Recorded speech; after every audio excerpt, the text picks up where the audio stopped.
Today on Inside Telecom Careers, we go inside Sprint Chicago's $150 million expansion plans with Sprint's first local market president, Tracy Nolan. But first, a word from our sponsors.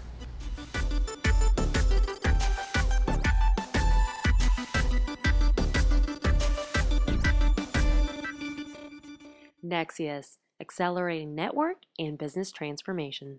Telecom Careers, the #1 global telecom and wireless job board. telecomcareers.com. Okay. Hi, Tracy. Welcome to RCR Wireless News and Inside Telecom Careers. It's a pleasure to have you on today's show. Thank you for inviting me. I'm glad to be here today. Well, I got to start off today's show. Why did Sprint choose Chicago? Well, Chicago is a really unique city in many ways. The first thing that I'd say is that we recognize Sprint as being a very diverse city and very technology innovation focused. Also, our relationship with Rahm Emanuel, our mayor here, has been fantastic. And it was just a place where we've seen significant growth overall. So we were up since 2012, up 641%. Okay, and if you don't mind, walk us through your past experiences that uniquely qualify for you for the challenges ahead. Sure. So interesting. I most recently was working for a company called Hyla Mobile, where I was senior vice president of that organization, along with president of running a joint venture, which actually started the buyback or trade-in program for Verizon. So I powered all the channels and worked through the operations with that. But even more, I've been in telecom for over 21 years. I was region president actually for Verizon Wireless in this exact market, Illinois, Wisconsin, from 2001 through 2006. So very familiar with the Chicago market, certainly been in telecom a long time, and I'm really pleased to be here with Marcelo and Jamie in running this organization. Now, why did Sprint decide to hire its first local market president and general manager?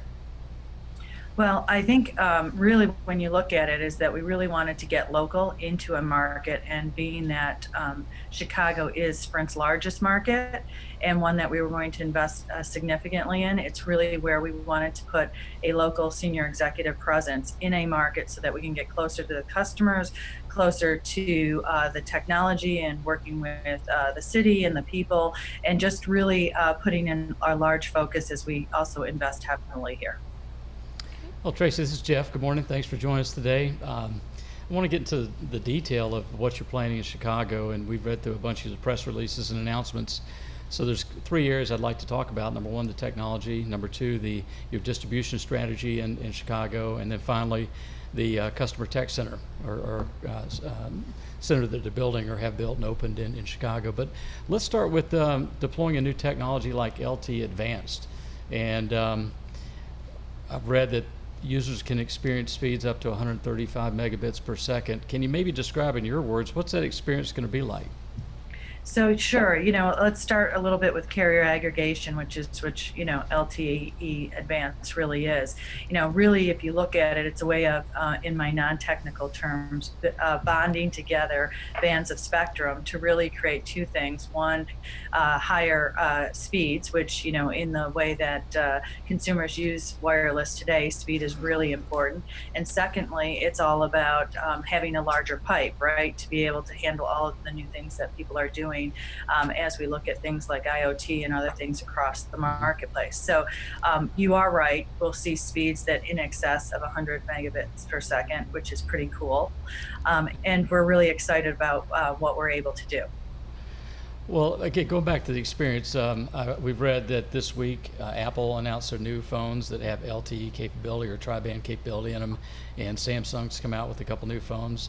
What do you kind of paint a picture for us in terms of what that user experience is going to feel like when you have that much bandwidth?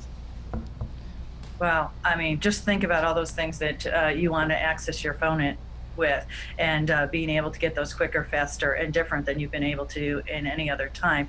So this is really cool with the iPhone that's launching. Certainly with Samsung phones that we have out there today, we have the ability to get that tri-band experience or that LTE Advanced. But with the iPhone launching, this will be the first iPhone that will be able to have that experience. So we're really excited about our customers having that experience as it launches next week. Well, walk us through the details of how you plan to roll out LTE Advanced. Some of the press releases say it's an incremental launch, so you'll be able to kind of roll this advanced service out. Walk us through the details. What's that's going to look like, and how long is it going to take? So sorry, Jeff. That's a habit of mine, is that I just jump ahead. So because I get Me excited. too. No worries. I get excited about these things. So first of all, when you the first thing is carrier aggregation, right? So our first focus is really going ahead and making sure that we roll that out across all of our existing cells across the country. And the cool part is that you're going to be able to software load, which is going to be great overall.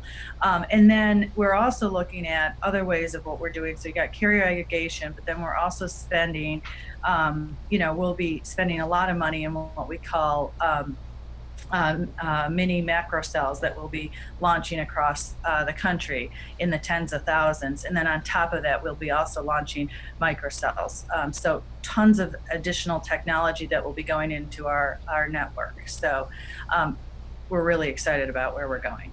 Well, I think anyone who's ever been to Chicago never forgets going to Chicago. Michigan Avenue, the Bean, the Parks, the L. Talk a little bit about specifically in Chicago, because the press release talked about a $150 million investment in Chicago. Walk us through how you plan to roll out the macro cells, the mid-level market, and then the micro cells, leveraging your existing fiber infrastructure and your cell tower infrastructure. So again, it's very similar. We're doing, carrier aggregation, number one. Along with that, we are looking into the mini macro cells that we'll be launching and doing densification across the marketplace. And then where there is need, the great part about this, Jeff, and that gets me excited, is we have so much spectrum that we have the ability to take advantage of, which being able to do this LTE Advanced is really going to make a big difference. We have the most amount of spectrum of any carrier in the U.S., and in Chicago we have huge opportunity, and we're really one of the first cities where we're going to be doing all of these technology advancements. When do you think users will be able to start using the LTE phones, and in what parts of Chicago will receive that service first?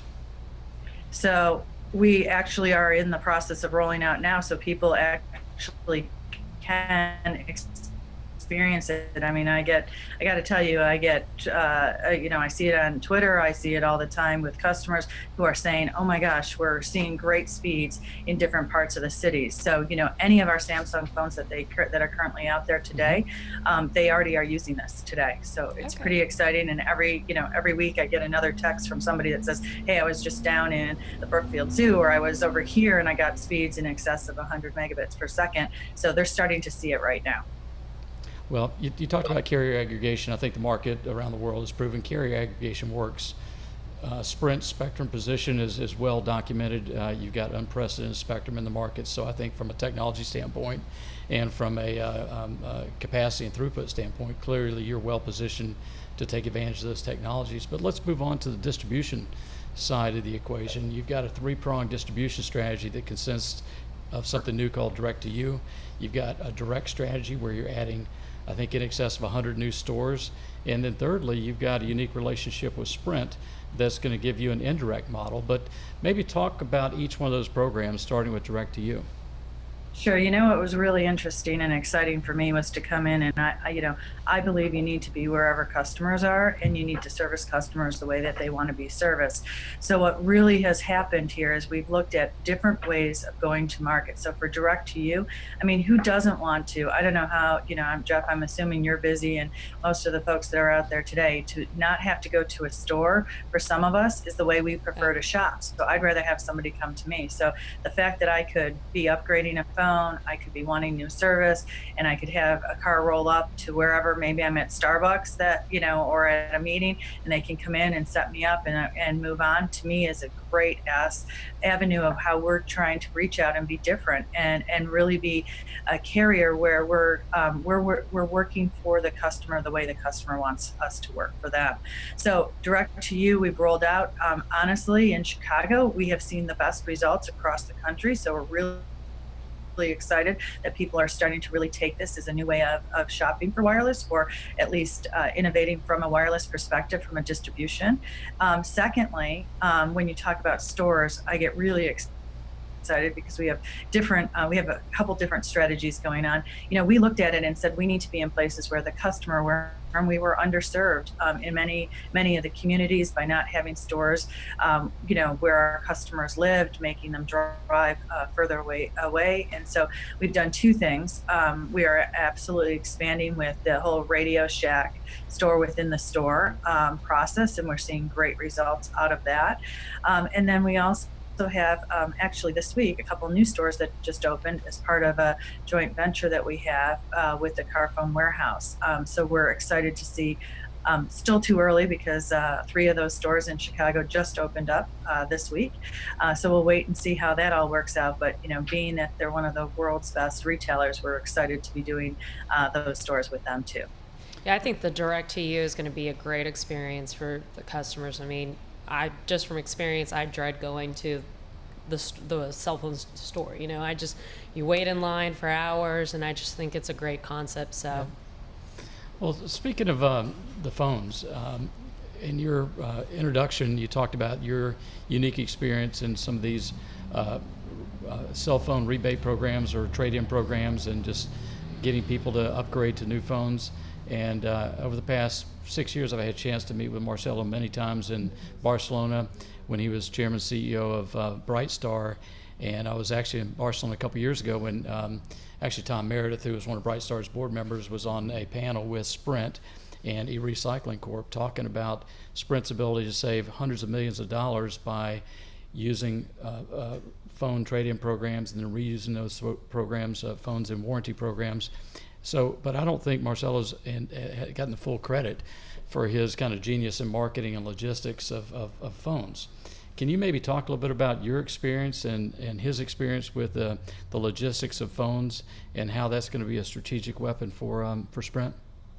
Well, it's interesting. I had a really unique position prior to coming here, working in a joint venture with Hyla Mobile and Brightstar as president of the buyback program that actually powered everything at Verizon. And when I started, Jeff, I got to tell you, Verizon wasn't really interested even in the buyback program at that time. So I started with 16 stores in the South, rolling out that program. And you talk about Marcelo, I mean, he's a genius when it comes to being an entrepreneur, thinking of things differently. And, we took that business from 16 stores, rolled it out within 6 months across all of Verizon stores, also brought it to the dealer channel, business channel, and online channel. So talk about innovation. Marcelo loves to think about what is the best and what's the customer experience need to be. And what I love about the, buyback trade-in programs, the new iPhone Forever program that we have going on, is we're going to be able to unleash that technology to maybe markets that weren't able to experience that new technology as quick as they were with, doing something with those phones that are coming back. And at this point, I'm going to leave that up to Marcelo to announce what we'll be doing next. But I love having Marcelo as such an entrepreneur running this carrier, because he's always thinking about what's best and how to maximize profits, but also really more so about the customer experience and doing things different. Well, I want to talk. We got about a minute or two left. I want to talk about it, the call center you opened up, but I do want to close the point on this buyback program. This morning I opened up the Wall Street Journal, and there's a full-page ad on iPhone for Life.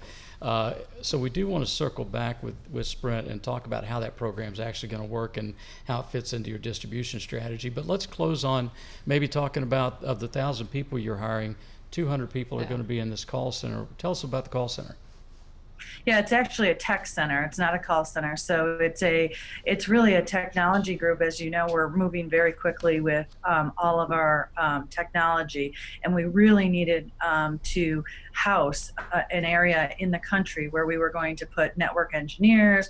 We're going to work on real estate. They're going to work on project management. It's all about how to deploy and get network out very quickly, faster, and different. And I'm really fortunate because we've decided to do, to house this tech center for the country in Chicago, in downtown Chicago, and it's ramping up very quickly. Matter of fact, I'm going to be moving my offices over and being part of it because it's a pretty exciting area. So of our business, and we're recruiting. We can really recruit really great talent here in Chicago.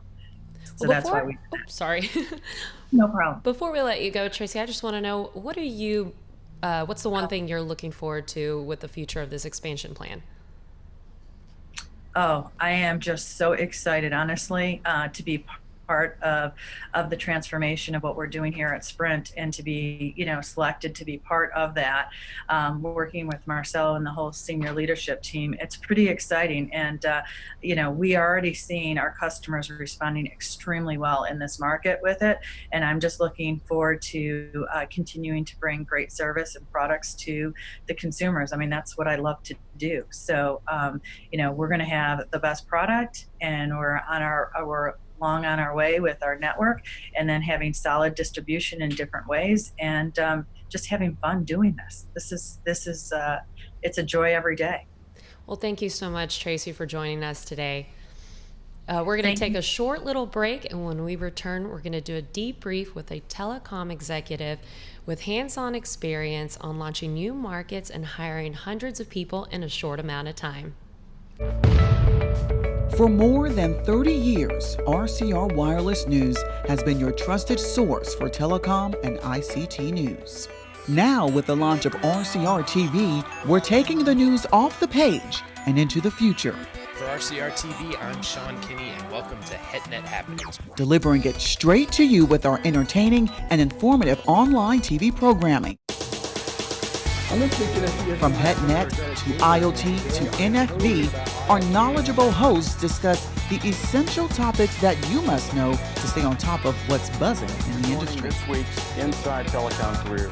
RCR TV programming boasts more than 50,000 views and 219,000 minutes watched per month. As an RCR TV sponsor, you will be recognized as an expert in your field to a global audience of more than 70,000 subscribers. Align your company as a thought leader and expert in telecom and ICT by sponsoring an RCR TV program today. Thanks for watching. Welcome back, everyone. So, Jeff, you've had firsthand experience as a telecom executive deploying new technology and launching new markets.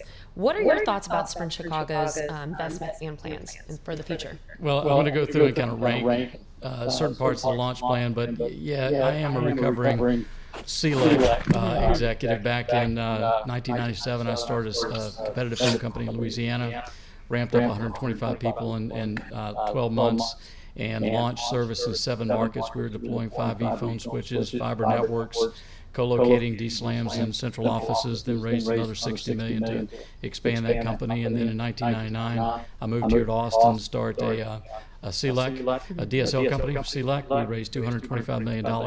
In less than 12 months, we hired over 700 people. We deployed service in 40 markets in the southern region, and we that included co-locating equipment in over 400 Bell central offices. And then finally, in 2001, I was part of the founding team of Clearwire. Goldman Sachs invested $100 million into Clearwire, and we secured the spectrum that actually Sprint is using today in Chicago. We took it through a rebanding plan with the FCC so you could actually use it for broadband wireless service. So we launched broadband wireless service in Jacksonville, Florida, which was the first broadband wireless launch in the U.S. And we had 4 towers and not a lot of money left, but so I've got a lot of experience with this particular spectrum. Okay. So, but in terms of Sprint, I think the initial wave of their technology is going to be pretty straightforward. They talked about carrier aggregation. That technology is proven, and one of the best analogies that I've heard is it's like putting 2 straws in a milkshake and be able to drink twice as fast. And that's Yeah. really what you're doing. You're pairing two 20 megahertz spectrum bands, and you can just get more data and video throughput doing carrier aggregation. So that's a major step forward. And then when you pair it with these LTE phones that are coming out that are tri-band phones, but more importantly, the Apple phone has a processor in it that is 70 to 90% faster than the previous phone. Yeah. So that whole experience of the phone coupled with the spectrum is going to make that user experience unlike anything you and I've experienced. Yeah. It's so the execution risk on the technology, I don't see it being that great. But if I could go down maybe a couple areas. So from a technology standpoint, I would give the execution opportunity a 5. Okay. With 5 being, I think they're going to knock it out of the park. And while 2.5 gigahertz spectrum does have limitations, it doesn't propagate very well, meaning it doesn't go through walls and it doesn't go a long distance. But in a market like Chicago, where you need to get down at the street level, you need to get in between buildings, Yeah. and you need people that are more stationary watching videos, this spectrum is going to do extremely well. I think another important part about technology is they're going to be able to roll this out incrementally. And as soon as they install the technology, the users in that cell radius are going to be able to immediately see the benefit. Yeah. Compare that to previous technology deployments where a carrier would have to deploy the entire market before turning the lights on. So the users are going to start immediately seeing these huge speeds of 100 megabits per second, which I think is going to be dramatic. And we need to go, by the way, check Twitter and see if people are actually tweeting about it. From a user experience, I would give it a 4. And the only reason I would not give it a 5 is because it is incremental rollout. So I'm going to go out and buy a phone, Yeah. or they're going to come to my house and give me one of these new phones. They're going to take back that old phone, right, and put this new phone for life in my hand, and it's going to work great right where I'm at because Yeah. they've identified me and qualified me as knowing that where I'm standing that day when they deliver the phone, it's going to be the best service possible because they want that euphoric experience. Yeah. But all of a sudden, I take it to work on the L, and if they don't have that mid-level or mini cells in place, I'm going to lose that great experience. So users going to be tweeting at home saying, wow, this is phenomenal, or they're going to be at work saying this is phenomenal, but when they go to the bus station or they go to the gym, Somewhere and all else, of a sudden yeah. it drops back to 4G, they're not going to be too happy, right? Yeah. So that user experience is going to be tempered by the fact that the service is only going to be available in certain parts of Chicago. I think this week, last week Apple launched those new phones and Samsung launched those new phones. Those are going to be incredibly fast. And Oh, the yeah. user experience is going to be phenomenal. And I know you're going to be doing some, Yeah, I tried out the Samsung Edge, Galaxy Edge Plus, and I mean, just the little that I got to play with it, I mean, I could just tell it was a completely different phone from their previous ones. So I'm excited to test that out later on. So. the third area is on the people. The execution is really going to be dependent on people. And a lot of folks who have not been involved in running phone companies don't appreciate that customer service and retail can experience turnover rates each year of 75 to 100%. So if Tracy is responsible for growing revenue, and that revenue is based upon X number of sales reps selling X number of phones per month, but you have turnover in your sales distribution, you run the risk of not meeting your plan. So she has to, they're going to be hiring hundreds of people.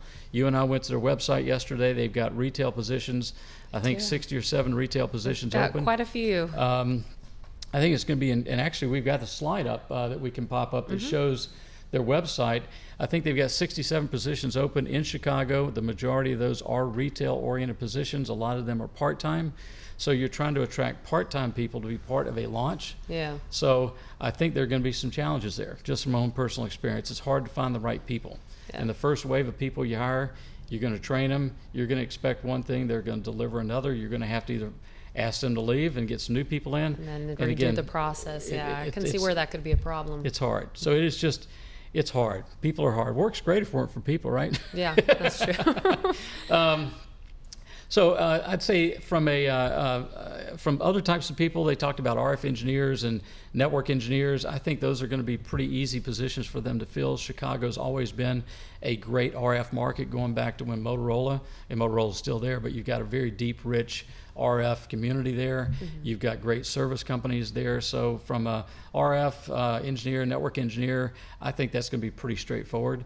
They've got a big operation there, so I think they're going to be able to get the best of the best, and they might be able to rely on certain partners. Now, Nokia didn't confirm this, nor did Sprint confirm it, but we interviewed Nokia recently, and they acquired SAC Wireless that was headquartered in Chicago. So again, companies like Nokia with SAC Wireless have a great deal of experience with distributed antenna systems, small cell networks, negotiating deals with municipalities to start putting these micro antennas and radios on light posts and at bus stops, and you could even put them on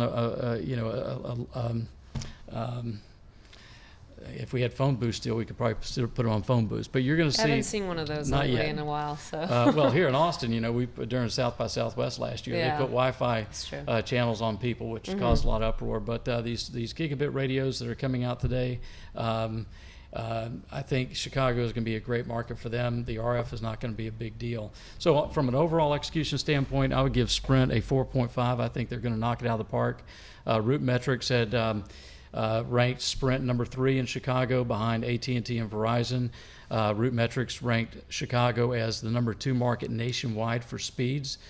And that was on kind of LT technology, not LT advanced. So when Sprint comes to market with something that's 5 or 6 times better than what people already had, I think Sprint's going to move up very quickly in the rankings in Chicago. But Verizon and AT&T aren't going to sit still. So they're going to come very quick.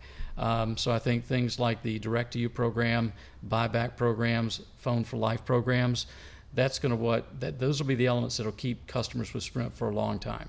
So I see the initial wave of technology be great, people being real excited. They're going to have to fill in the underbelly of the network on the microcells. I think they've got the right relationships with the mayor, and they're actually a partner in the Chicago Transit Authority DAS system. So they've got existing assets they're going to be able to leverage to build out the underbelly of the network, if you will. So overall 4.5, I think the metrics will prove themselves out. I think one other thing about Chicago is RootMetrics ranks Chicago as number 4 nationwide with respect to reliability. And what that means is people have intermittent issues with their service. Yeah. Right? So Verizon has made statements they're going to try to move up the stack to make sure that Chicago has better reliability. I think one of the challenges here with Sprint is that they're incrementally rolling this service out. People are going to have euphoric experience in one place, and they're going to go across the street, and it may not be as good. So I think the speed's probably going to go to number 1 in Chicago, ranking on RootMetrics, but I think reliability is going to continue being an issue. Okay. Well, thank you to Tracy again for joining us on this week's episode of Inside Telecom Career. Next week, please join us as we wrap up interviews with key panelists from the Wireless Infrastructure Show Wireless Workforce Panel. Our guests will be Rosie Cloud from the Department of Veteran Affairs and also Martin Travers, CEO of Black & Veatch. Thank you again. Inside Telecom Careers is a production of RCR TV News. Oh, okay. To reach Jeff Mucci or to suggest a show Shit, I topic said for Martin. Inside Telecom Careers, He's you can reach him at president of jmucci at rcrwireless.com. For all telecom-related news and information, please visit rcrwireless.com. To connect with the industry's top talent, please visit telecomcareers.net.